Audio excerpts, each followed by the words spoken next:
Where are you from? شكرا. Jazair? تونس. Tunis? I am from Yemen. Palestine. Gaza. فلسطين غزة. سأنادي ما بين الناس جهادي بجهادي ولهيب حماسي أصبح كيد الغاشم وأجاهد مثل القاسم والخط أسيري والخط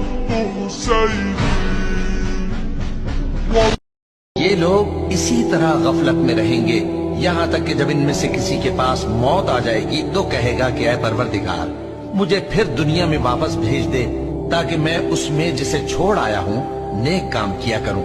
ہرگز نہیں، یہ ایک ایسی بات ہے کہ وہ اسے زبان سے کہہ رہا ہوگا اور اس کے ساتھ عمل نہیں ہوگا، اور ان کے پیچھے برزخ ہے جہاں وہ اس دن تک کہ دوبارہ اٹھائے جائیں گے رہیں گے.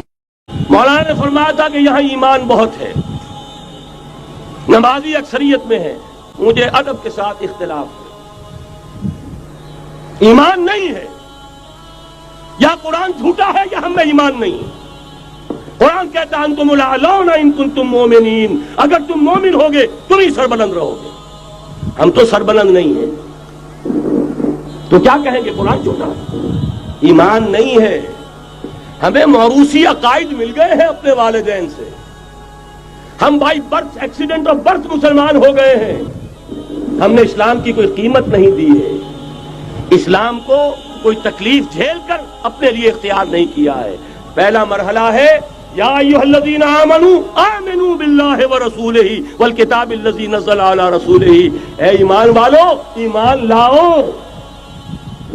ایک درجے میں تو ایمان والے ہو کہ اقرار باللسان کر رہے ہو، آمنت باللہ کما ہوا باسمائہ وصفاتہ وقبلت جمیع احکامہ، اقرار باللسان وتصدیق بالقلب. آمنت باللہ وملائکتہ وکتبہ ورسلہ والقدر خیرہ وشرہ من اللہ تعالی والبعث بعد الموت. لیکن یہ اقرار باللسان ہے، کبھی ذرا دلوں میں جھانکو. تصدیق بالقلب ہے، تصدیق بالقلب ہو جائے تو زندگی کا نقشہ بدل جائے گا، سوچ بدل جائے گی، ترجیحات بدل جائیں گی. آج زندگی سب سے عزیز ہے، پھر شہادت کی موت اس سے کہیں زیادہ عزیز ہوگی. نشان مرد مومن بات گویم جو مر گائے تبسم بر لبے اوست. تو پہلا مرحلہ ہے ایمان کی تجدید. ایمان کو تازہ کرو، ایمان کو تازہ کرو، اور اس کے لیے منبع اور سرچشمہ قرآن حکیم. مسلمان ہونا ایک لائف سٹائل کا نام ہے. جب تک ہمیں سمجھ نہیں آئے گی تب تک ہمیں کبھی بھی فلسفہ کلیئر نہیں ہوگا. Islam is a life style, Islam is daily routines, Islam is a job, is a permanent job. ایک ہی سی ای او ہے ہمارا جو دنیا کو جس نے بنایا ہے، ہم اس باس کو رپورٹ کرتے ہیں، ہم اسی کا حکم. ہر قسم کی قوم ہمارے پر چڑھ دوڑی ہے، اور جس طریقے سے دسترخوان پہ کھانا پیش کیا جاتا ہے ایسے مسلمان پیش ہوئے نہیں ہیں. وہ کھانے کی مثال کیوں ہے؟ نبی علیہ السلام نے مثال دی ہے صحابہ کو کہ جیسے دسترخوان پہ کھانا لگے گا ایسے آپ لوگوں کو کھایا جائے گا. کیونکہ کھانا جو ہے نا وہ آپ کو آپ جب اس پہ چھری چلاتے ہیں نا مرغی کے اوپر تو آگے سے چھری پکڑ نہیں لیتی یا پھر آگے سے گولی نہیں چلاتی. یہ معاملہ ہے. کیونکہ سوئے ہوئے پڑے چھٹی میں آج تو شیطان نے کبھی چھٹی نہیں لی. پتہ نہیں مسلمان نے کب سے چھٹیاں لینی شروع کر دی. اکثریت مسلمانوں کی مومن نہیں ہے، مسلم ہے. اکثریت مسلمانوں کی اگر مومن ہوتی تو مسلمان دنیا میں ذلیل و خوار نہیں ہو سکتا تھا. وَلَا تَهِنُوا وَلَا تَحْزَنُوا وَأَنْتُمُ الْأَعْلَوْنَ إِن كُنتُم مُؤْمِنِينَ. اے مسلمانوں گھبراؤ نہیں، افسوس نہ کرو، ہمارا وعدہ ہے اگر تم مومن ہوگے تو تم ہی سب سے بلند ہوگے. تو آج تو ہم بلند نہیں ہیں. بلند تو امریکہ ہے، بلند تو برطانیہ ہے، بلند تو یورپ ہے، یورپین یونین ہے، چائنا ہے، رشیا ہے. اور آج جو پٹائی ہو رہی ہے امت مسلمہ کی، جو عذاب آ رہا اللہ تعالیٰ کی اجازت سے آ رہا. اللہ کی اجازت کے بغیر تو پتہ تک نہیں جو بچ کھاتا. صرف پاکستانی بابے کو سکون آتا ہے، مائی کو سکون آتا ہے. صحابہ کو سکون نہیں آتا تھا. صحابہ کو آگ لگ جاتی تھی اور گھر سے باہر آ کے روتے تھے کہ ہم تو کچھ بھی نہیں کر رہے. یہاں پہ نا وہ ایک پیناڈول کی گولی اور قرآن پاک اکٹھا ٹریٹ کرتے ہیں. یہ اتنے بدبخت ہیں کہ سونا ہے، نیند نہیں آ رہی قرآن پڑھ، وہ ظاہر ہے وہ سوئے گئی. جو چیز آپ کو نہیں آتی، میں ابھی آپ کو چائنیز میں کتاب دوں، پڑھنے کی کوشش کر، 3 سیکنڈ میں سو جائیں گے. یہ پاکستانی 2 نمبری ہے. اوکے، اس 2 نمبری سے نکلیں. یہ اچھا چلیں سمجھ لیں. اور مجھے مولوی صاحب نے بتایا، اور مولوی صاحب کیا، میں آپ کو عالم کا نام بتاؤں، آپ سب جانتے ہیں کہ ساحل ادیم ہر جگہ ٹھیک ہو، یہاں پہ غلط ہو. اللہ تعالیٰ نے قرآن پاک میں کہا کہ قلوب کا اطمینان اس کے ذکر میں ہے. قلوب کا اطمینان کا یہ مطلب نہیں ہے آپ نے کہ میرے بچے بھی ریپ ہو رہے ہو، بچیاں بھی قتل ہو رہے ہو، اور میں قرآن پڑھ کے سکون میں سو رہا ہوں.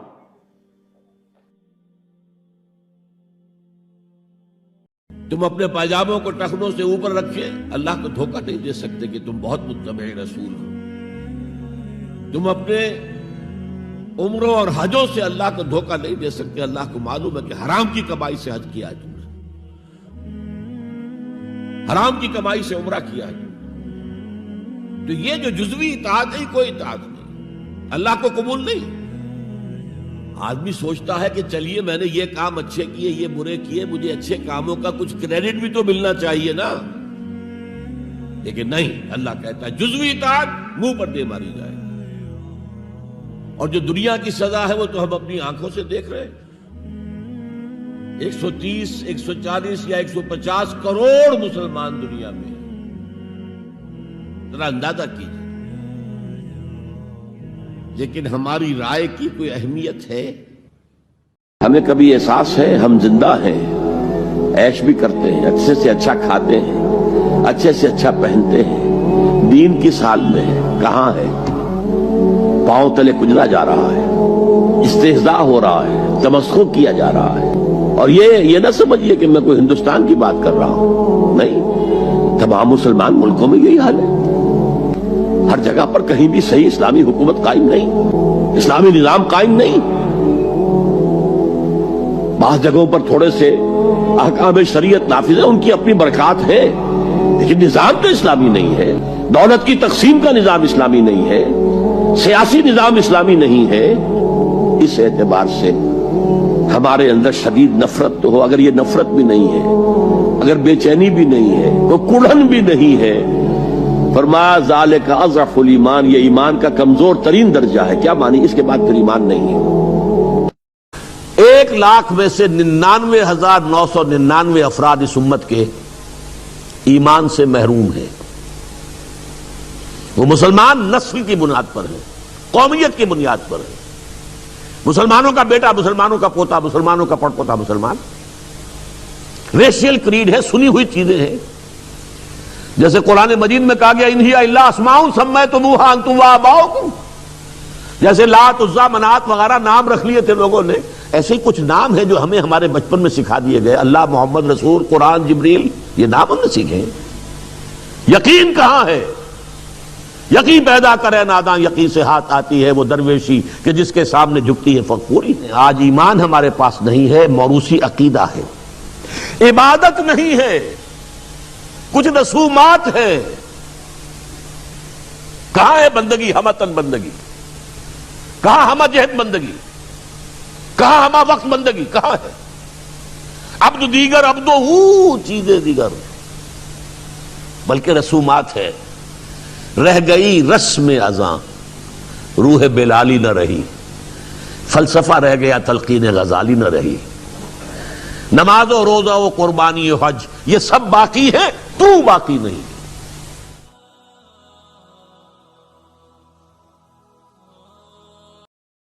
ہم مسلمان صرف وراثتاً ہیں، صرف نسلاً ہیں.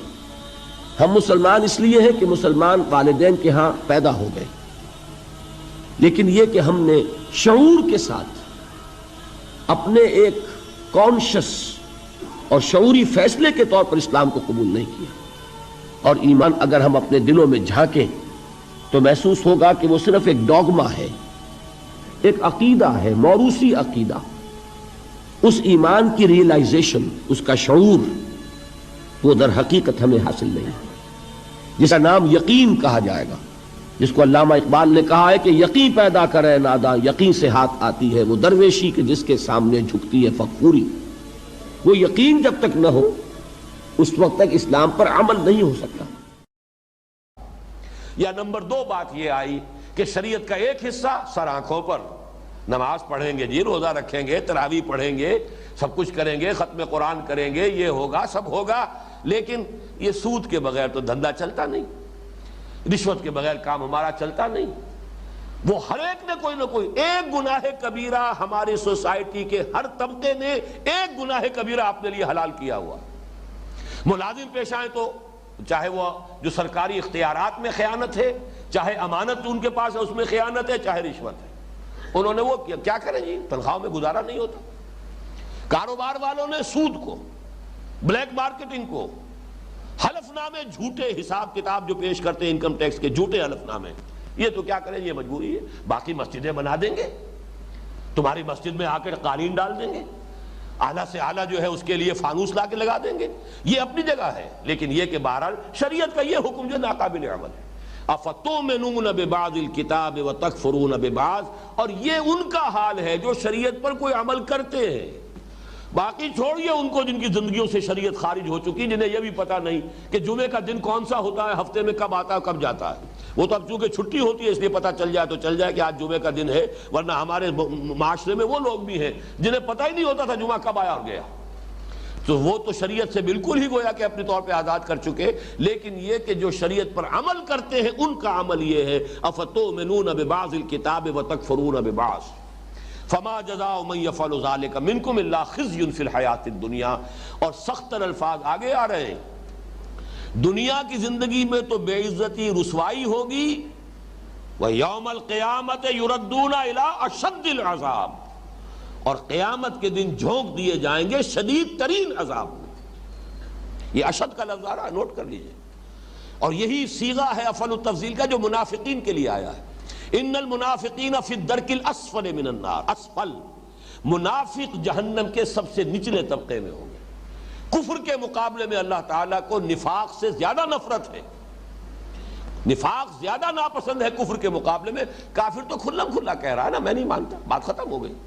یہ کہتے ہیں ہم مانتے ہیں اور پھر عمل یہ کر رہے ہیں، ان کی جسارت یہ، ڈٹائی کا یہ عالم ہے، یہ جو ہے استہزاء ہے، تمسخر ہے، اور یہ یقیناً اللہ کے غضب کو بھڑکانے والی بات۔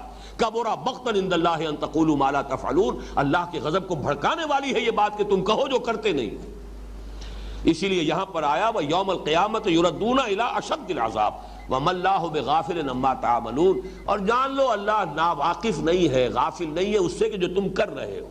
وہ تمہارے لباس سے، تمہارے عباؤں اور تمہارے جبوں اور تمہارے جو بھی تمہارا ظاہری تم نے تقویٰ کا لبادہ اوڑھا، اس سے دھوکہ کھانے والا نہیں ہے۔ ہر سال حج ہو رہا ہے، ہو کس سے رہا ہے؟ حرام کی کمائی سے ہو رہا ہے۔ یہ حج ہے، عمرہ ہو رہا ہے، ہر سال رمضان میں عمرہ ہو رہا ہے، کس کمائی سے ہو رہا ہے؟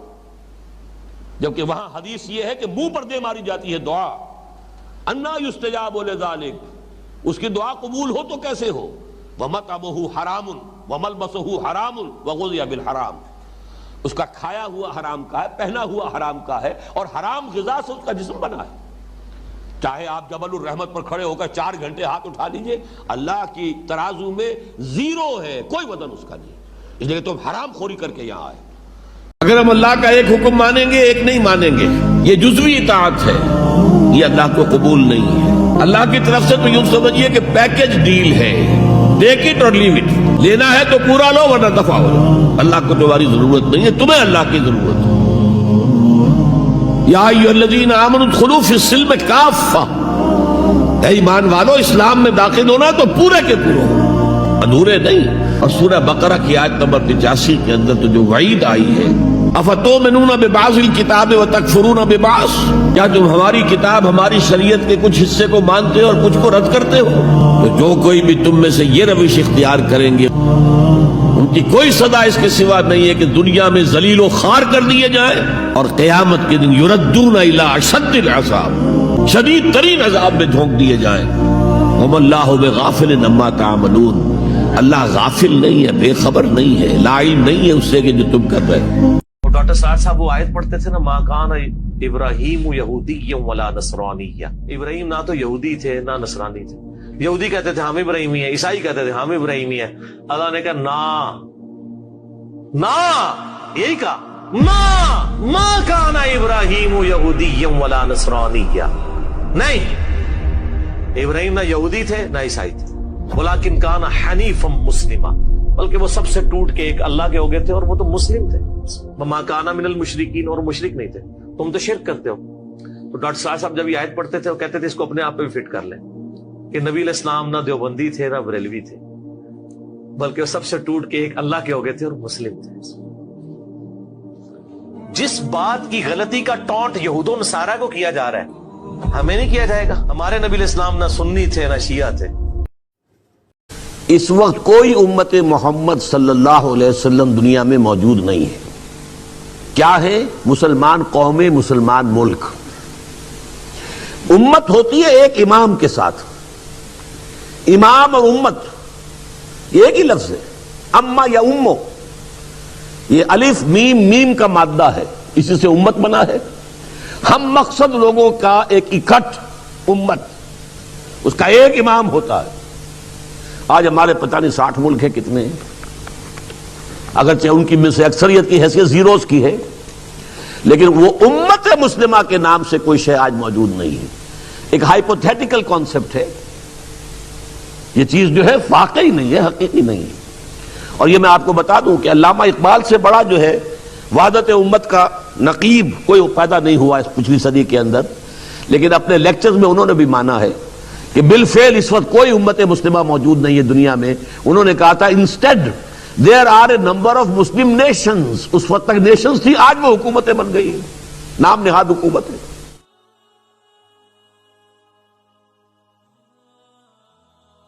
تو انہوں نے کہا کس کا اسلام ہوگا؟ یہ شیعہ کا ہوگا، سنی کا ہوگا، دیوبندی کا ہوگا، بریلوی کا ہوگا۔ تو سن 50 میں پھر جملہ مکاتب فکر کے چوٹی کے علماء، شیعہ چوٹی کی قیادت، اہل حدیث چوٹی کی قیادت، جماعت اسلامی کی چوٹی کی قیادت، دیوبندیوں کی چوٹی کی قیادت، بریلویوں کی چوٹی کی قیادت، ان سب نے 22 اصول دے دیے کہ یہ دستور ہمارے لیے یہ متفق علیہ ہے، ہمارے اختلاف کو بنیاد مت بناؤ، تم نہیں چلنا چاہتے اسلام کی طرف لیکن تم ہمارے اوپر الزام دینا چاہتے ہو تو یہ لو، یہ 22 اصول ہم دے رہے ہیں، متفق علیہ دستور بنا۔ بدقسمتی سے پوری دنیا سیکولرزم پر چل رہی ہے، اور اسلامی حکومت کو برداشت کرنا پوری دنیا کے لیے ممکن نہیں ہے، ان کے نظام کو خطرہ ہے۔ آخر یہ جو کچھ USSR سے ساری دشمنی ہو رہی تھی تو مذہبی تو نہیں تھی، وہی کرسچن ادھر تھے، وہی کرسچن ادھر تھے، نظام تھا پولیٹیکل سوشو اکنامک سسٹم جس کو کہ ویسٹ برداشت کرنے کو تیار نہیں تھا۔ اسی طریقے سے آج اسلام کے نظام کو نہ پوری دنیا تسلیم کرنے کو تیار ہے، نہ مغرب کے پروردہ اور تعلیم یافتہ دانشور تیار ہے کہ اس کو یہاں پر قائم کیا جائے۔ یہی توحید، یہی ایمان باللہ ہے جو مسلمان کے اندر غیرت اور حمیت دینی کی آگ بھر دیتا ہے۔ میرا رب اور اس کی بات پامال، میرا اللہ اور اس کے دین کی دھجیاں بکھیری جا رہی ہیں۔ حضرت ابو بکر نے کیا فرمایا تھا؟ ایبدل الدین وانا حی، میرے ہوتے ہوئے ابھی میں زندہ ہوں اور دین میں کوئی تغیر و تبدل آ جائے گا۔ اگر یہ نہیں ہے تو بے غیرتی، حمیت نام تھا جس کا گئی تیمور کے گھر سے، اور اس بے غیرتی اور بے حمیتی کا عالم جو یہ ہے، جو ہمارے دین میں مقام ہے، اس کو سن لیجئے۔ اوحى الله عز وجل الى جبرائیل علیہ الصلوۃ والسلام ان اقلب مدینۃ کذا وکذا باہلھا، اللہ نے وحی کی حضرت جبرائیل کو علیہ الصلوۃ والسلام، فلاں فلاں بستیوں کو الٹ دو، سدوم اور عمورہ کی بستیوں کی طرح عذاب ہلاکت نازل کر دو۔ قال فقال، حضور فرماتے ہیں کہ حضرت جبرائیل نے عرض کیا، یا رب ان فیہا عبدک فلانا لم یعصک طرفۃ عین، اے اللہ میں اس بستی کو الٹ دوں، اس میں تیرا فلاں بندہ بھی ہے جس نے کبھی پلک جھپکنے جتنی دیر بھی معصیت میں بسر نہیں کی۔ کسی کے ذاتی تقویٰ کے کیا انتہا ہے، ذاتی نیکی کا کیا عالم ہے، کسی کے زہد کی کیا سطح ہے، ذرا غور کیجئے۔ گواہی دینے والے جبرائیل ہیں، کوئی کرائے کے وکیل نہیں ہے اور کوئی پولیس کے ٹاؤٹ نہیں ہے۔ لم یعصک طرفۃ عین، قال فقال، حضور فرماتے ہیں اللہ نے ارشاد فرمایا، اقلبھا علیہ وعلیہم، الٹو اس بستی کو، پہلے اس بدبخت پر پھر دوسروں پر۔ فإن وجہہ لم یتمعر فی ساعۃ قط، اس لیے کہ اس کے چہرے کا رنگ کبھی میری غیرت اور حمیت کی وجہ سے متغیر نہیں ہوا. اس کو کسی نے ماں کی گالی دے دی تو پورے جسم کا خون چہرے میں آ گیا, کچھ کر نہ سکا ہو, کانپ تو گیا اپنی جگہ پر. اب میرے دین کی دھجیاں بکھرتے ہوئے دیکھتا رہا اور لگا رہا مست رکھو ذکر و فکر صبح گاہی میں اسے, اور پختہ تر کر دو مزاج خانقاہی میں اسے. انہی مسائل میں الجھاؤ. سورہ فاتحہ سے پہلے بسم اللہ بھی پڑھنی چاہیے, جہری طور پر کہ نہیں پڑھنی چاہیے. 1.5 گھنٹے کی تقریر سننے کے بعد اصل مسئلہ یہ اٹھا, بیڑا یوں ہی تو غرق نہیں ہو گیا ہے. جس نے کہا تھا کیا اسے معلوم نہیں اختلافی مسئلہ ہے؟ آپ انڈیویجول پائرٹی, پرسنل پائرٹی, بہت اعلیٰ کردار, بہت اعلیٰ تقوی, بہت زاہد, بہت عابد, سب کچھ ہے, لیکن اس نظام کا حصہ ہے جو نظام باطل ہے. وَمَن لَّمْ يَحْكُم بِمَا أَنزَلَ اللَّهُ فَأُولَٰئِكَ هُمُ الْكَافِرُونَ. جو فیصلے نہیں کرتے اس چیز کے مطابق جو اللہ نے نازل کی ہے, وہی تو کافر ہیں. تم نے کافر کس سے سمجھا ہے؟ وَمَن لَّمْ يَحْكُم بِمَا أَنزَلَ اللَّهُ فَأُولَٰئِكَ هُمُ الظَّالِمُونَ. جو اللہ کی اتاری ہوئی شریعت کے مطابق فیصلے نہیں کرتے وہی تو مشرک ہیں. وَمَن لَّمْ يَحْكُم بِمَا أَنزَلَ اللَّهُ فَأُولَٰئِكَ هُمُ الْفَاسِقُونَ. جو اللہ کی اتاری ہوئی شریعت کے مطابق فیصلے نہیں کرتے وہی تو ناہنجار ہیں, فاسق ہیں, غدار ہیں, باغی ہیں, سرکش. یہ 3 فتوے ہیں مفتی اعظم کے. مفتی اعظم کون ہے؟ اللہ. آج کل کے مسلمان کو امریکہ کے سینٹر میں بیٹھ کے, انگلینڈ کے سینٹر, سویڈن میں بیٹھ کے جب اسلام پریزنٹ کرتا ہے تو وہ ایسے کیوں آتے ہیں؟ Oh my God, such an amazing religion, one one, کہ this is the kind of religion we want to be. Islam is now the fastest growing religion in the world. Don't you think there is a big problem here? That's the problem that I sensed کہ یہ تو بہت بڑا مسئلہ ہے. یہ کہاں سے لے کے آئے ہو؟ تمہیں ریزسٹنس کیوں نہیں آ رہی؟ کبھی بھی مکنز نے مدینہ کے اوپر حملہ کرتے ہوئے 32 لاکھ بچے نہیں مارے تھے جس سے ٹونی بلیر نے مار دیا. 20 سال تک لڑائی کرتے رہے افغانستان کو, بامبنگ کرتے رہو, ان کے سارے بچے مار دو. ایسے تو نہیں ہوتے تھے. اتنے تو نہیں سفاک تھا پہلے انسان, سفاک تو اب ہوا کہیں جا کے. 30 سال دا گریٹ وار کرسچینٹی کی رہی, ورلڈ وار, ہولوکاسٹ, انسان تو موریلٹی میں نیچے سے نیچے جا رہا ہے. آل آف اے سڈن جب current version of Islam present کیا جاتا ہے, everybody loves it. That means کہ ہم نے کچھ اور چینج کر دیا اسلام. وی ٹک دا وینم آؤٹ. حسین علیہ السلام نے کربلا کے وقت جاتے وقت کوفے میں کہا تھا, آئی انووک دا ٹریٹی آف حلف الفضول. تو اسلام سے پہلے کہ تم تو اسلام بھول چکے ہو, میں تمہیں اسلام سے پہلے کی ٹریٹی کے لیے انووک کرتا ہوں. کہ ایٹ لیسٹ اتنا تو تمہارے اندر شعور ہوتا, اتنا تو شعور ہونا چاہیے تمہارے اندر کہ میں جمہوریت, اس راز کو ایک مرد فرنگی نے کیا فاش. عہد حاضر کا سب سے بڑا شرک, سب سے بڑا شرک, سب سے بڑا شرک عوامی حاکمیت کا تصور. حاکم اللہ کے سوا کوئی نہیں, ان الحکم الا للہ. ہر چند کے دانا اسے کھولا نہیں کرتے. تو آج کی دنیا کا سب سے بڑا شرک, سب سے بڑا شرک, اسے کوئی جانتا ہی نہیں. جمہوریت ایک طرز حکومت ہے کہ جس میں بندوں کو گنا کرتے ہیں, تولا نہیں کرتے. ابلیس نے مجلس شورا بلائی. ایک مجلس شورا کے جو رکن نے کہا کہ دیکھو جمہوریت کا دور آ گیا ہے, اب ہماری ابلیسیت کو تو بڑا خطرہ ہے, ابلیسی نظام تو ختم ہو جائے گا. جمہوریت توڑ دی بندوں نے آقاؤں کے خیموں کی تناب. یہ تو عوام نے جو ہے اپنے آقا بیرنز اور لارڈز اور بادشاہوں کے خیموں کی تنابیں توڑ دی, گرا دیے خیمے. یہ تو انقلاب آ رہا ہے. میرے آقا وہ جہاں زیر و زبر ہونے کو ہے, جس جہاں کا ہے فقط تیری سیاست پر مدار. وہ گندگی جو فرعون کے سر پر ٹنوں کے حساب سے رکھی ہوئی تھی, ہم نے کہا تولا تولا سب میں تقسیم کر دو, ایک ایک ووٹ سب کے ہاتھ میں دے دو اور کہہ دو تم حاکم ہو. ہم نے خود شاہی کو پہنایا ہے جمہوری لباس. جب ذرا آزم ہوا ہے خود شناس و خود نگر. تو نے کیا دیکھا نہیں مغرب کا جمہوری نظام, چہرہ روشن, اندرون چنگیز سے تاریخ تر. ہم نے خود شاہی کو پہنایا ہے جمہوری لباس، جب ذرا آدم ہوا ہے خود شناس و خود نگر۔ تو نے کیا دیکھا نہیں مغرب کا جمہوری نظام، چہرہ روشن اندروں چنگیز سے تاریک تر۔ It is the dictatorship of the capitalist, جسے جمہوریت کا نام دیا جا رہا ہے۔ کھیل ہے، تماشا ہے۔ ہمیشہ پارلیمنٹ کی اکثریت کا محتاج رہے، خاص طور پر ہمارے ہاں جیسے ہی اسمبلی آئی، جو بھی حکومت بناتا ہے وزیر اعظم، اس کی ساری توجہ اسی پر ہوتی ہے، کہیں یہ مینڈک پھدک نہ جائے، کہیں یہ گھوڑا کہیں جا کر بک نہ جائے، کچھ اسے دو، 50 وزیر بنا دو۔ یہ بھی رہا ہے بلوچستان میں، شاید اب بھی ہے، کہ جے یو آئی کے غالباً اس میں بلوچستان کی اسمبلی میں صرف 6 رکن ہیں اور 6 کے 6 وزیر ہیں۔ یہ تماشے اس پاکستان میں ہو رہے ہیں۔ کیوں؟ ایک بھی ہٹ گیا حکومت ختم، چند میڈک پھدک گئے حکومت ختم، چند گھوڑے بک گئے حکومت ختم۔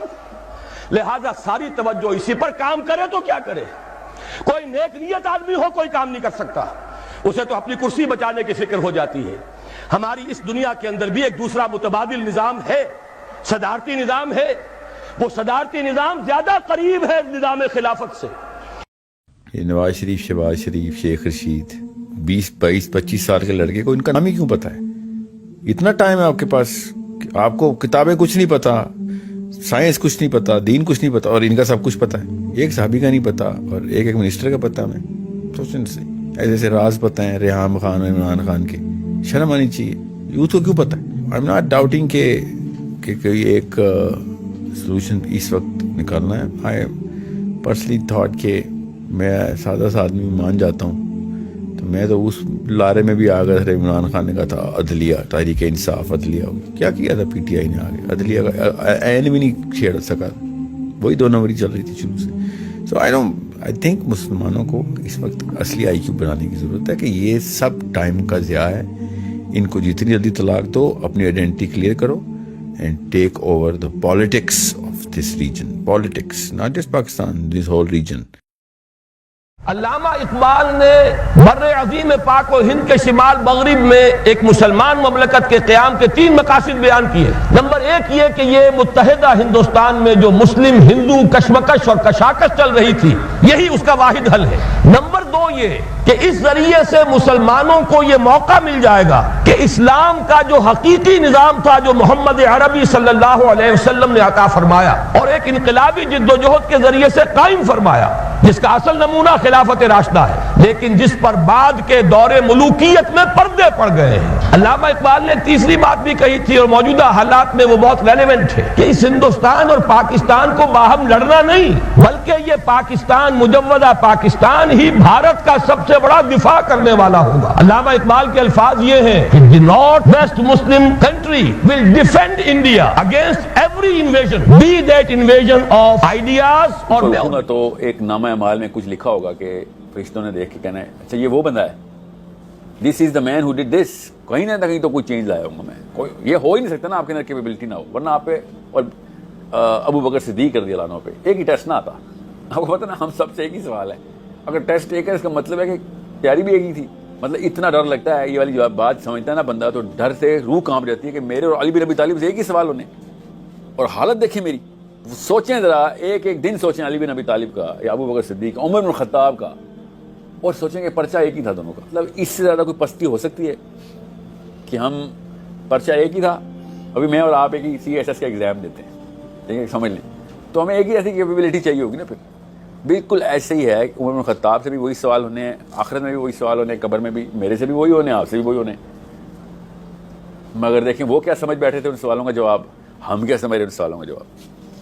یہ حالات آج ہم کہاں کھڑے ہیں؟ پوری عمارت گری ہوئی ہے، نہ شریف عدالتیں ہیں، نہ شریف فیصلے ہیں، نہ احکام الہی نافذ ہیں، نہ حدود اور قصاص کے معاملات کچھ بھی نہیں۔ ہمارا فرض کیا ہے؟ حضرت حسین کی مدح کرتے رہیے، تعریف کرتے رہیے، صحابہ کرام کی مدح کرتے رہیے، مدح صحابہ، اس کے لیے مجلسیں قائم ہو رہی۔ بھائی کر کیا رہے ہو؟ تھے تو آبا وہ تمہارے ہی، مگر تم کیا ہو؟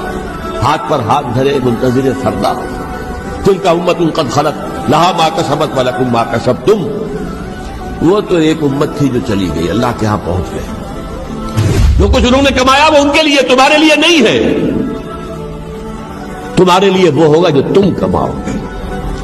ہمارے لیے راستہ اب یہی ہے کہ خلافت راشدہ کے مکمل نظام کو اثر نو قائم کرنے کے لیے منہج انقلاب نبوی کو اختیار کریں. اب آئیے، کچھ مراسم عبودیت ہوتے ہیں. مراسم، رسم کہتے ہیں کسی چیز کی ظاہری شکل کو.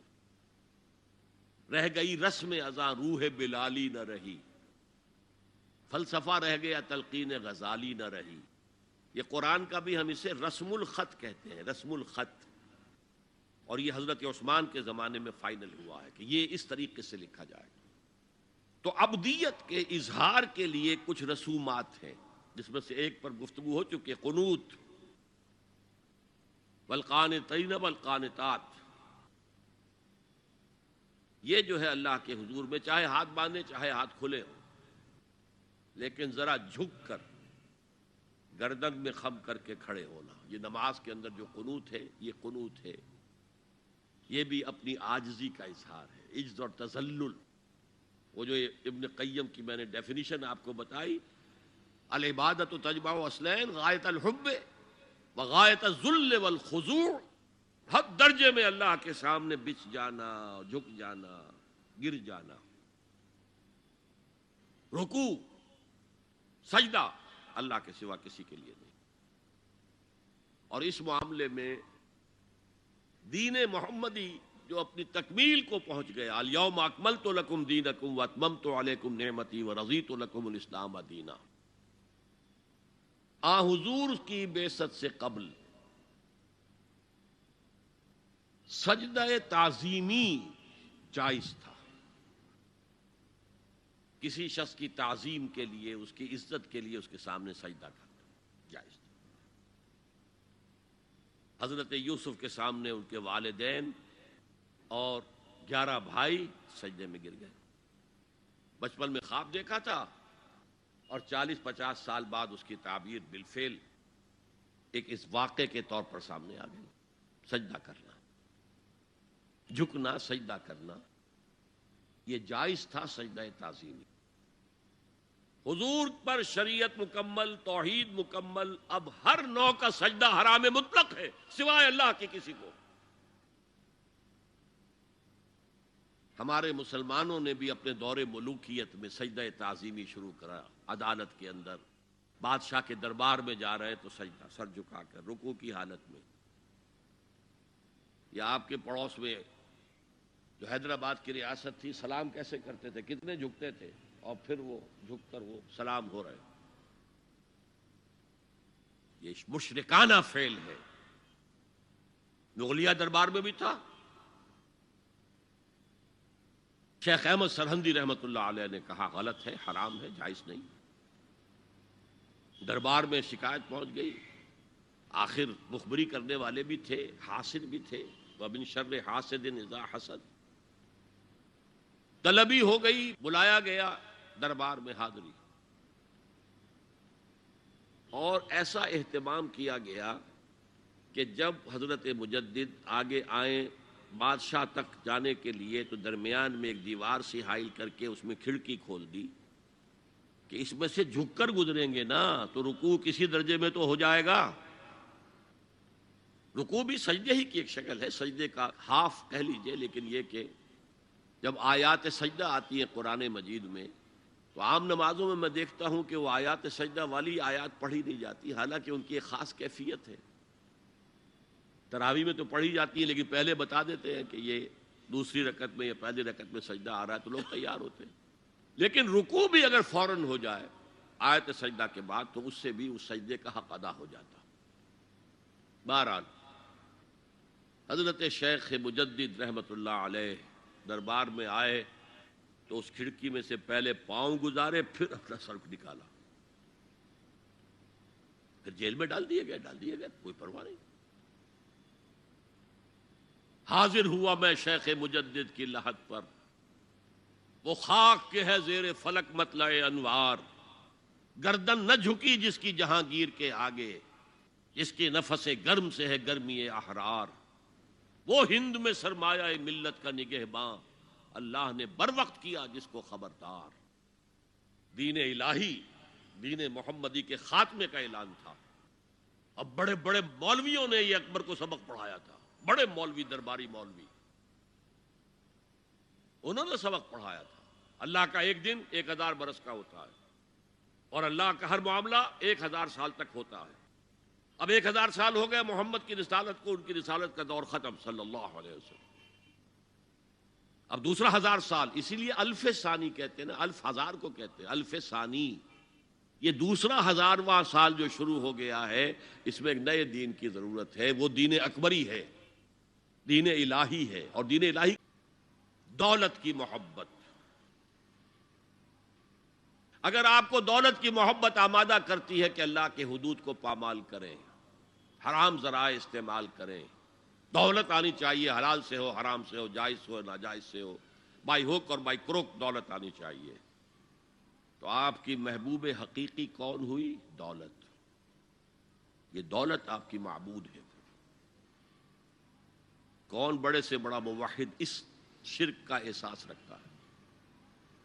اور حضور نے اس قدر کلیئر فرمایا ہے، تعس عبد الدینار و عبد الدرہم، ہلاک ہو گیا یا ہلاک ہو جائے. یہ کلام خبریہ ہے یا یہ بد دعا ہے؟ تعس عبد الدینار و عبد الدرہم، درہم و دینار کا بندہ ہلاک ہو جائے. نام عبد الرحمن ہے، حقیقت میں عبد الدینار ہے، عبد الدرہم ہے. درہم و دینار آنے چاہیے، جائز سے یا ناجائز سے، حلال سے یا حرام سے، صحیح سے یا غلط سے، بائی حق اور بائی کروک. تو معبود کون ہوا؟ ہمارے ہندو بھائیوں نے کیا کیا؟ لکشمی دیوی دولت کی دیوی ہے، اس کی پوجا کرتے کس لیے؟ مطلوب کیا ہے؟ دولت. اس کی پوجا وہ خوش ہو جائے تو دولت ملے گی. ہم نے کہا ہٹاؤ جی اس دیوی کو بیچ میں سے، ہم براہ راست ہی پوج لیں گے. بس یہی تو فرق کیا ہے نا. عبد الدینار و عبد الدرہم، یہ ہے انفرادی سطح پر شرک فی المحبت، جو روح عبادت ہے، جو عبادت کی جان ہے، محبت. غایت الحب ما غایت الذل والخضوع. اور ٹاپ پر لے آئیے، اور ٹاپ پر لے آئیے. آج کی دنیا اجتماعیت کے میدان میں، اگرچہ اب زمانہ بدل رہا ہے، لیکن تقریباً 1 صدی سے نیشن سٹیٹس، وطن کی بنیاد پر قومیت، وطن محبوب ترین شے، جو شے میرے وطن کے لیے صحیح ہے وہ میں کروں گا، چاہے وہ غلط ہو، وہ حرام ہو، اللہ کے قانون کے خلاف ہو، لیکن میرے وطن کے لیے ہوگا. وطن زندہ باد. یہ وطن پرستی ہے. اس وطن پرستی کے مذہب کی ایک نماز بھی ہے. ترانہ ہو رہا ہے تو کھڑے ہو جاؤ. قنوت، کھڑے ہو جانا عبادت کا حصہ ہے. اس کا جھنڈا سلامی دو. یہ وطن کے معبود کے ریچولز ہیں، مذہب وطنیت. اسی لیے اقبال نے کہا تھا، اس کو سمجھا نہیں کسی نے بھی، اس دور میں اور ہے، جام اور ہے، جم اور، ساقی نے بنا کی روش لطف و ستم اور، تہذیب کے آزر نے ترشوائے صنم اور. آج کا صنم، آج کا بت کون ہے؟ تہذیب کے آزر نے ترشوائے صنم اور، مسلم نے بھی تعمیر کیا اپنا حرم اور. ان تازہ خداؤں میں بڑا سب سے وطن ہے، جو پیرہن اس کا ہے وہ مذہب کا کفن ہے. خدا پرستی، یہ وطن کی لکیر سے تم اور ہو گئے، میں اور ہو گیا. لکیر،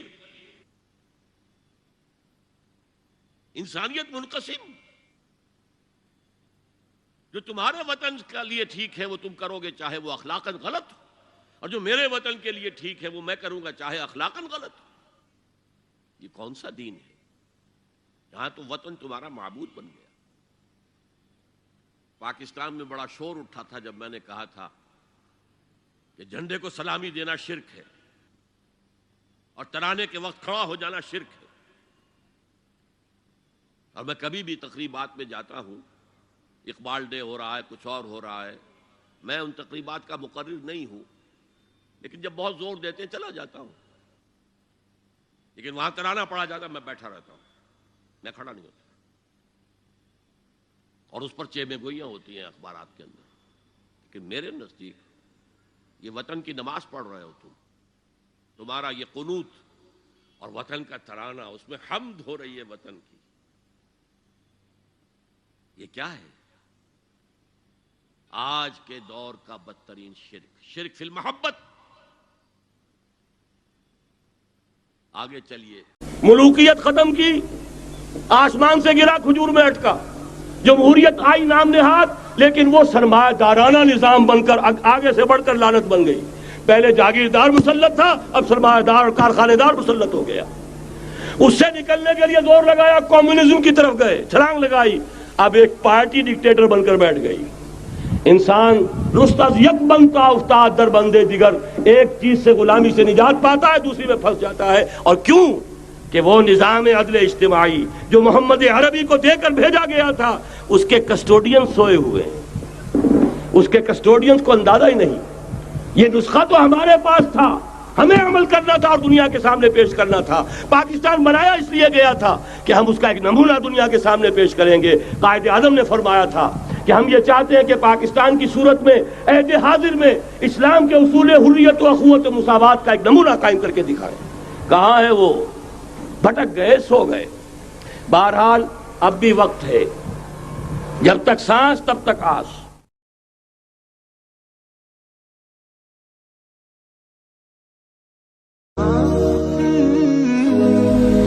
محمد الرسول اللہ صلی اللہ علیہ وسلم نے تو نظام وہ دیا تھا کہ جس سے زیادہ عوامی حقوق والا نظام کوئی نہیں دنیا میں ہو سکتا. کل میں آپ کو مثال دے چکا ہوں. 1937 میں گاندھی کہہ رہا ہے کہ مثالیں اگر تمہارے سامنے ہے تو ابو بکر اور عمر کی ہیں صرف. جادو وہ جو سر چڑھ کر بولے. لیکن اس کے بعد ہم نے تو محل سجائے، عیش کیے، جاگیرداریاں شروع کر لی، بادشاہتیں ہو گئیں. اسی ابلیس کی مجلس شورا میں اقبال نے ابلیس سے کہلوایا ہے، جانتا ہوں میں یہ امت حامل قرآن نہیں. ابلیس کہہ رہا ہے جانتا ہوں میں یہ امت حامل قرآن نہیں، ہے وہی سرمایہ داری بندہ مومن کا دین. ہم تو سو گئے. یورپ نے پھر خون دیا ہے، فرانسیسیوں نے خون دیا ہے تو ملوکیت کا دور ختم کر کے جمہوریت لائے. انسانی حقوق کا تصور انہوں نے پھر دیا ہے ہماری شے، ہم نے دی تھی، ہم محروم ہو گئے.